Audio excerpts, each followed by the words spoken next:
no, rap fast, I'm only Adams and thinking it. Sex, Murs, rich, and the zero extra give my heart, it only works lava. DNA is like power, put a little super power. I'm a monster, I'm a motherfucking beast. I'm a red nose shit, I'm a motherfucking bitch. I'm a living fucking legend, and the rest of y'all just fucking dead. Hero with an arrow, fucking hero, taking off my ass.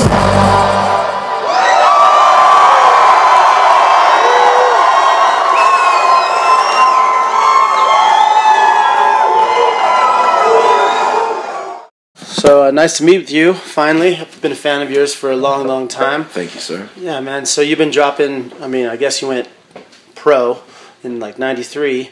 How's it that you've been in the game and just keep your enthusiasm for what you're doing all these years?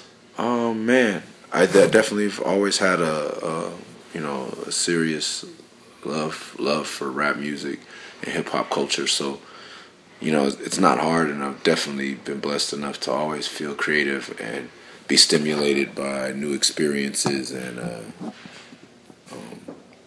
and just have good things and bad things happening to me, stuff to write about. There's always something to write about, as the police once told me. So,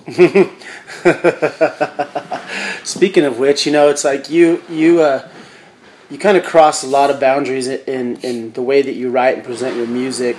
It's not just like, I mean, your music has never been about how blingy or whatever, how gangster you are. It's been about real life situations, which kind of separates, I mean, coming from more of a conscious vibe, where when you decided to like make that move, because being in the rap game and all that, it's kind of, you can go either way, right. But I mean, you do have a little braggadocio about you, but at the same time, you talk about like, watching friends pass and bad relationships and shit that's more like real for life and like everyone can relate to it, Right. So how's that? I mean, how did you make that step? It's just curious, I feel like a older gentleman once told me that it was kind of the what I'm trying to say, the job of like young people to make the kind of braggadocio music they make, because when you're 16, 17, 18, you don't have much else to talk about. Yeah. But as things started happening to me, I figured,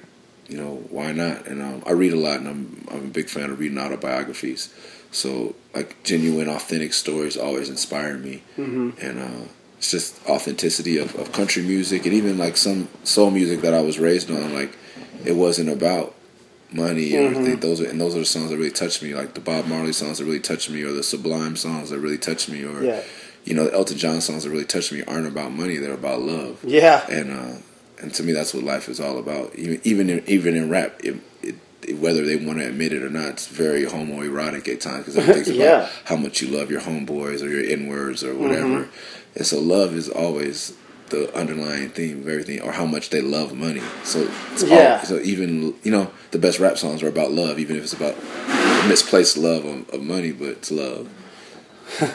That's really true. I never really thought of it in that perspective. So looking at like the years that you come by, you have a new album about to drop really soon. What collaborations on this new album can we expect that are a little different than maybe things that you've done in the past? No different collaborations. I feel like I have female vocalists on here, but I don't know if I've had female vocalists before, so nothing new as far as collaboration wise. E40's on the album, a female vocalist by the name of MNDR, who just recently worked with Killer Mike, and myself.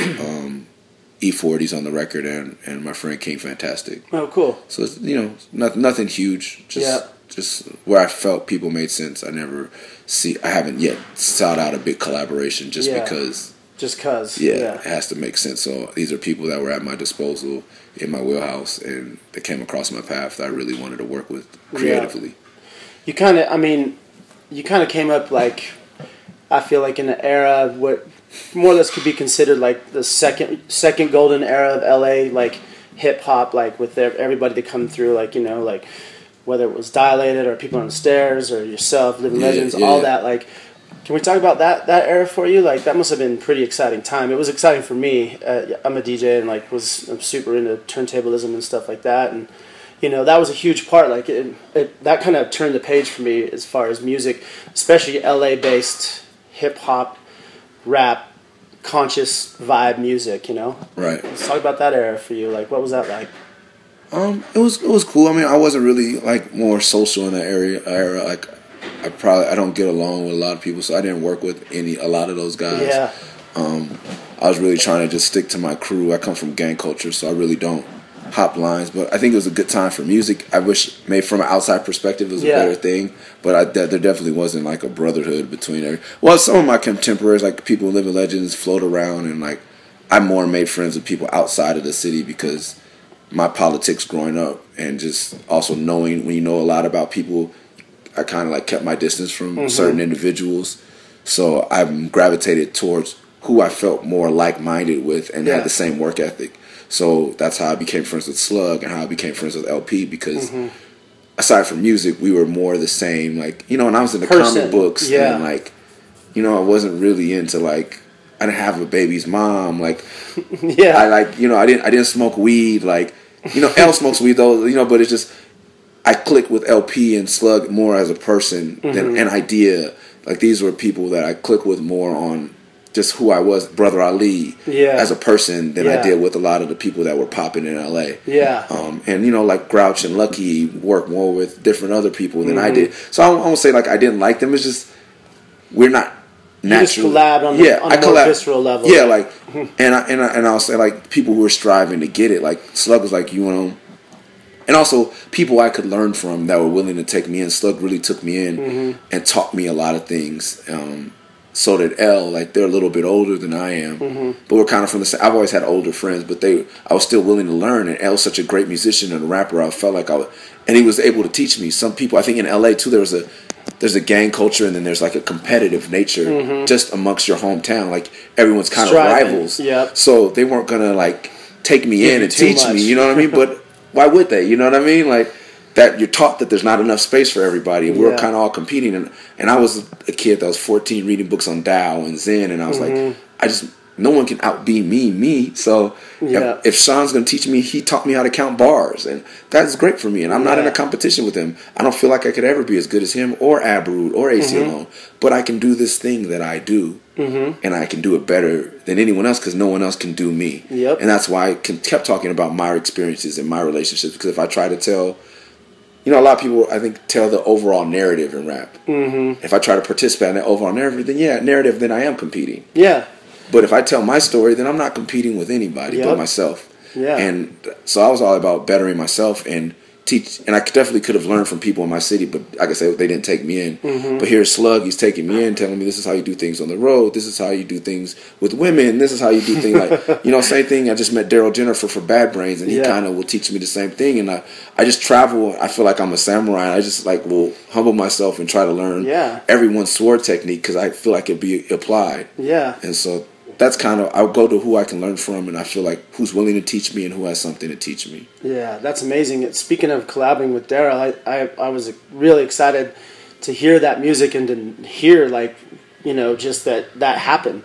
Bad Brains was always a big part of my coming up as a kid, and just him as a person. I've always been fascinated by him and the whole Bad Brains culture. What was that like, teaming up with him? Like, man, it was one of the most amazing experiences of my life, man. He's such a great person. And meeting Earl and Dr. No as well was breathtaking. And to hear, like, when they started in the 70s. 70s, and once, I wasn't a Bad Brains fan growing up at all. Yeah. And even when I got into punk, Bad Brains was too heavy for me. I bought Rock for Light, and I was like, what is this? I bought I Get Signed, I was like, this motherfucker's just screaming. Yeah. And so when we met up to do White Man Dingoes, I didn't like them until I think it was or MCA did Birth of a Nation. Whatever. That album, I bought that one because you're like, and then I heard it, and there was more dub shit, and when I had my big locks, I was like, this is it. And then it was half and half, and I think just the way he produced it made it more acceptable. Then I could go back. Yeah. And so when I met Daryl, I was like, yo, like, I'm not one of these Rasta dudes who talks patois. Like, I come from a Crip neighborhood. I'm a geek. I'm from LA. I talk normal. I have crazy dreads. I'm really not a fucking student of the old Bad Brain shit. I just kind of not a Rasta man. I'm not a Rasta. I don't smoke weed. Yeah. But I really dig the last couple albums you guys did. They're really dope. And I know what you meant to the culture do you want to work? And he's like, man, that's so great to hear. Wow. That's refreshing. He's like, I went through a phase with that. Now I just talk how I talk. He's like, I'm a nigga from DC. That's it. And like he's up on World Star. He's up on like his music, like from anything from Jeffrey Osborne to Fetty Wap. Like he knows everything. Really? So he's just like versed in everything. Yeah. He doesn't look at the youth like he doesn't know what they're doing. But his stories are like, we named basically the Beastie Boys because he used to call them the Beast, and they kind of took that and ran with it. They were opening for me doing punk music. Like, I've known Adam and I've known Ian and I've known like these legends. Well, yeah, were like their kids, like meeting John Joseph from Cro-Mags, and like him being like and Corey from Living Color, and them telling stories like what they meant to music in general. So and to be able to learn from him, and he lives upstate in Woodstock, has a studio, dogs, and like just seeing how you can carry on and be a positive, for me especially a positive black male, not obsessed by greed, wealth, or fame, but still being creative. He's just amazing and still making good music, and he could play with anybody. Yeah, he definitely. That's what I forgot. And seeing like I got to front the band Bad Brains for Earl and Daryl at Afropunk. Wow. And like they're so tight. That must have been heavy, like. Oh, God. And they're so tight. Like the way he plays the bass. It's bass music, man. I mean, it's bass music. You know? You can't. I've not seen anyone play as tight as them or good as them. Wow. At their age, if age means anything. I don't think so. The way Earl and when they played drums in the. Man, I was looking at like, come on, bro. Yep, drum and bass, man. And when they come up, they come to fucking rip. It was the hip hop attitude. Yep. And I was like, competitiveness. I think that's amongst a lot of inner city kids and especially black youth. It's still there at this day. When they come to play, they come to fucking play, and they're not joking. And that shit is tight. They're trying to shred, and and I'm like, yo, and they're playing, and it's not like punk like riffs, like it's like it's intricate. It's like hard jazz, like and they're all looking at you like, motherfucker, you better be on point. And so I'm like, and it was just like, it's just this energy where you're like, fuck, and I don't feel that with hip hop motherfuckers because our performances are so sloppy. Yeah. Even though people are trying to add people that play to their bands now, if like for real, if I took Bad Brains out as my backing band, we'd slay any rapper that thought they had a live band. Yeah, because my men I call them men. They're like generals in this shit. Yeah, they are. And the way that those two play together, they're like. 40 years in the game now, 45 years in the game, like together playing music, And then when they were coming up, they were going up against people who could really play. Yeah. Now, if you play an instrument in hip hop, you don't really have any competition. They're great drummers, and there's like Kamasi Washington, Terrace Martin out of L.A., but they really don't have any competition. Yeah. Yeah. Not to say that because I know Terrace gets up every morning and plays his horn at 6:30. But there's very few people who take it seriously. Yeah. So I really hope that like with Kendrick and the things that and ASAP using like they have a band out of South Carolina, I think it's Black Noise, and like there's groups that are playing at 1,500 their live instruments, and I just hoping that it encourages more kids to play so we can get this competitive nature back where we want to be tight with our instrumentation, where sonically and musically we're paying tribute and homage to. Well, if you look at it, I mean, I always view music kind of through the prism of jazz. Yeah. And how it was. I mean, shit was competitive for those guys, and they had to be on point. And so many of them just were mistreated and all that, even though they were making the most amazing music for their time, and they, no matter how hard they came up, it's almost like they had to die to get respect, and so people could, whether it's a white audience or a black audience, like looking at them and being like, wow, this was someone who was really special to us. I mean, even like Bob Marley, like, it almost took him on his deathbed for like the black audience and the black culture to realize the importance of this human, and now we have all of his kids and stuff, and they're coming through with your music. I think, I've followed your music since the beginning, and like you're continually elevating, and I think that's amazing because seems like some people just get to a plateau and they're like, done, or I can stay right here and sell records, and I think that's impossible. It's really inspiring to hear you speak about like being able to get on stage with them and just being like, ugh, and feeling that energy. Yeah. I mean, obviously there's off nights, but like, how is it like just, when you're on tour and like promoting an album, it's like, you got to be on your game, and so it's like you have this hour and a half to like come up and rip shit. How does that feel? How do you get like psyched up for that? It's like you said, it's like samurai shit. Like yeah, I mean, I feel like I take it serious. Like that's for me being on Strange Music because I'm on the road with the #1 live performer, and D'Angelo's back. So those are my two favorites, Tech and D'Angelo.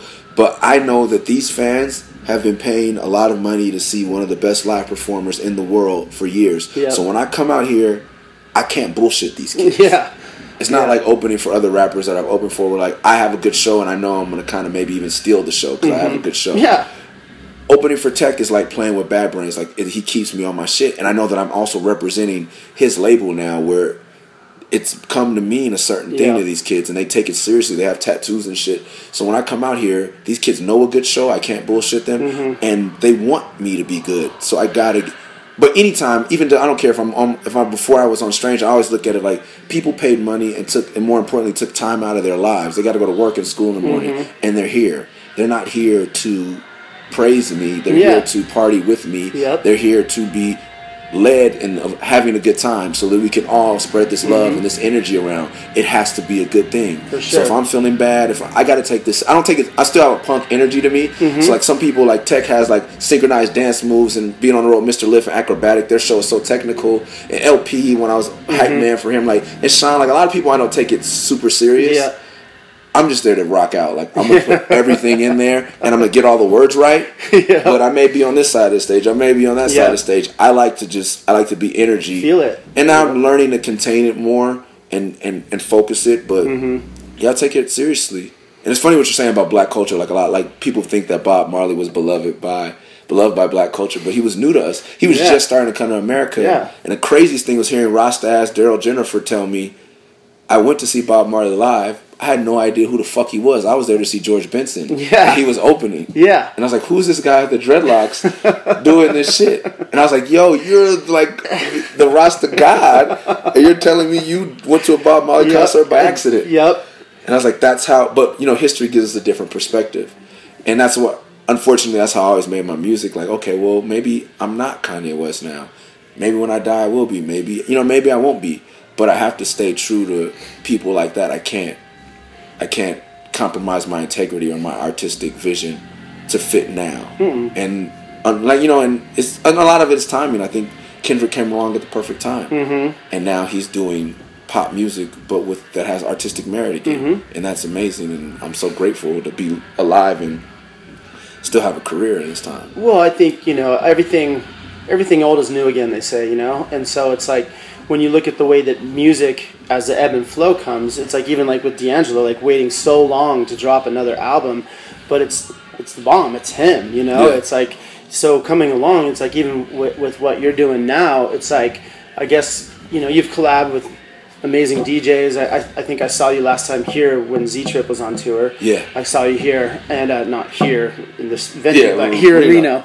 And like you said, like you stole the show. It was like all right, well that's that, But like, coming forward now, it's like this album's about to drop, and obviously you can't see in the future, but you know what you want to do, and what does future hold? When you look at it, like, man, I never thought I'd be rapping this long. With Tech in front of me at, I think, 43, 44 years old, creating his best music to date. Like, a lot of people, like, we talk about the Jay-Z's, and fortunately or unfortunately for him, however, I don't know how he feels, but people are always, I don't know how he feels about it. People are always like, oh, Reasonable Doubt was his best work. And for artists like me and Tech, our best work is still ahead of us. Yeah. And it's not because maybe 316 was my best album, but I didn't have the timing to be, Jay-Z's album blew up at that time. He had a push.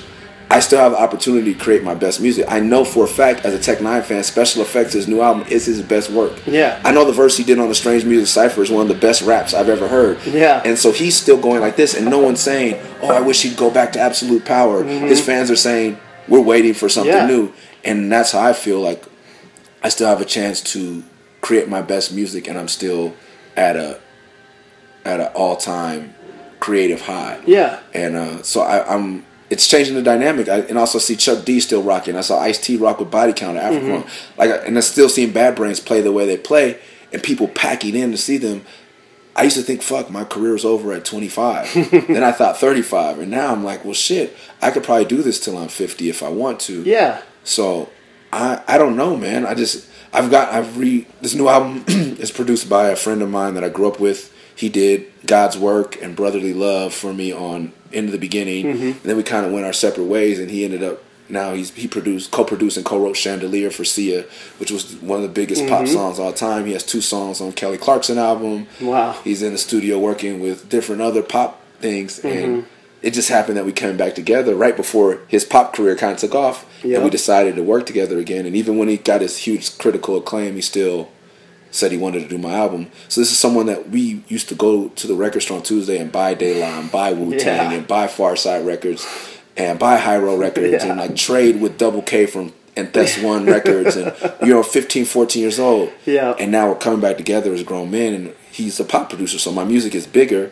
but he also knows how far I can go, and I don't feel like I'm sitting down with Dr. whatever his name is that did Fireworks, and I'm like, or any other person. You have a connection with this person. So I'm not trying to impress them or feeling like I have to go to them. Yeah. This is what I do now. This is what he does now, and we're gonna do what we always did, and we're just gonna make dope music. That's gotta feel so good too, to be able to, like, all these years later reconnect with someone from your childhood, more or less, and like that you back in the day had that common knowledge and common like curiosity about music and just like that vibe of music, and like to be able to sit in the studio and have this guy producing your stuff and knowing your vibe, that's got to be amazing. Like, all these years later, man, congratulations. I'm really happy for you. I'm excited to see what the future holds, and I'm excited to hear, like, you're a fan of music, because I think a lot of people, they get into their world and they become insular, and it's like they don't want to hear things from the outside anymore, and they don't want to be inspired by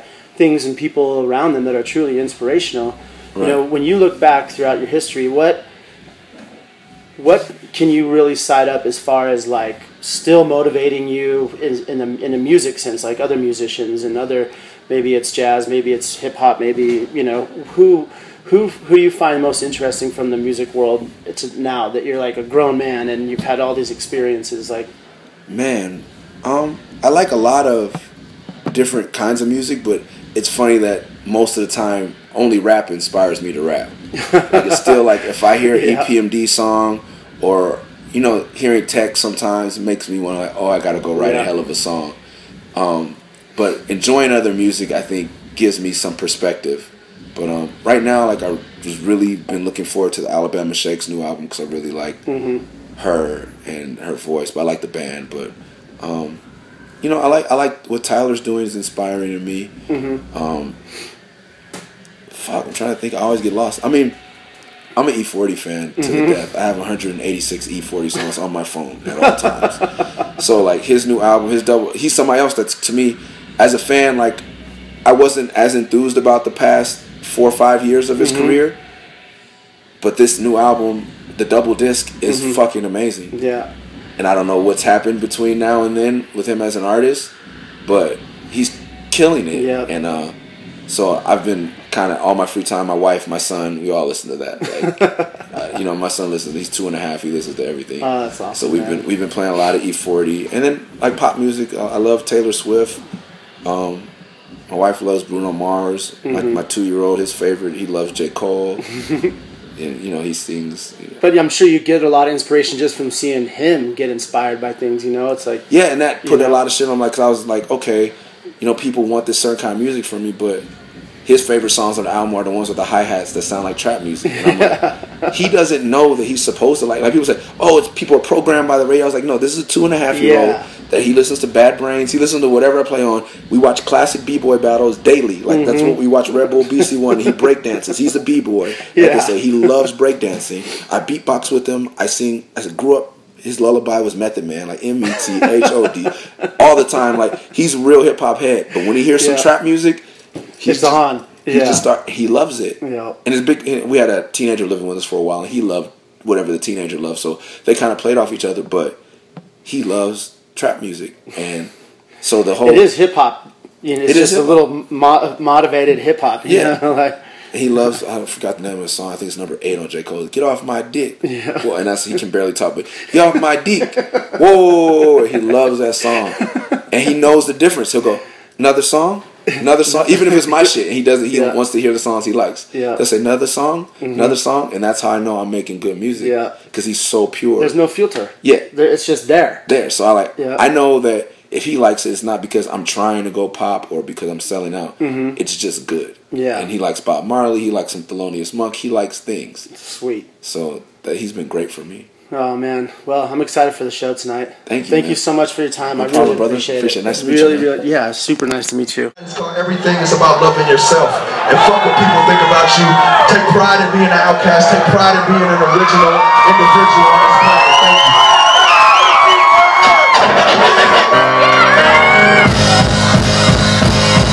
She was only 15 in love with bad R&B. She had to have vision cause she saw her star in me. Encouraged me to write about the drama in my life. The most I seemed strange, like something wasn't right. I used to fall a victim to the lunchroom comedians. Something like an outcast, started smoking weed. I sort of fell into my own. Kind of felt at home when behind the microphone went on the bus ride home. And didn't mean a thing. Harassed by the thugs on the corner, they would hang.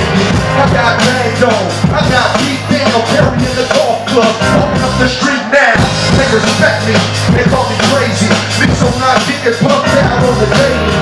And when I look back, I quit changing shit already. Think I'm on the strip that I'm speaking to y'all. Hands up, your hopes and your dreams and your hate and your lies.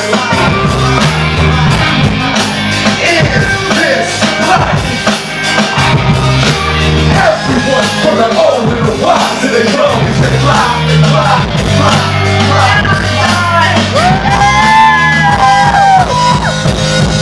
Now if God is love, then hate is Satan. Sin temptations got me sitting here waiting. On the day when it's okay to love, when black men won't pretend that they are love. Teachers and doctors are treated like celebrities. You can get a job even if you got a felony. Check out my melody, let's live in harmony. We get this together. Don't make it as a colony, no names, the island. Don't do it with the violence. Bitch, back races, no crazy ways of talent. What's wrong with smiling? What's wrong with peace? What's wrong with crushing people before they label you deceased? Show me your pride before you choke on your issues. I know you got family and folks that'll miss you. So no issues, this gift you've been given. This life's for the dream, we are blessed to be living. Hands up, your hopes and your dreams and your hate and your lies. In this life, everyone from the old and the wise to the young, they lie.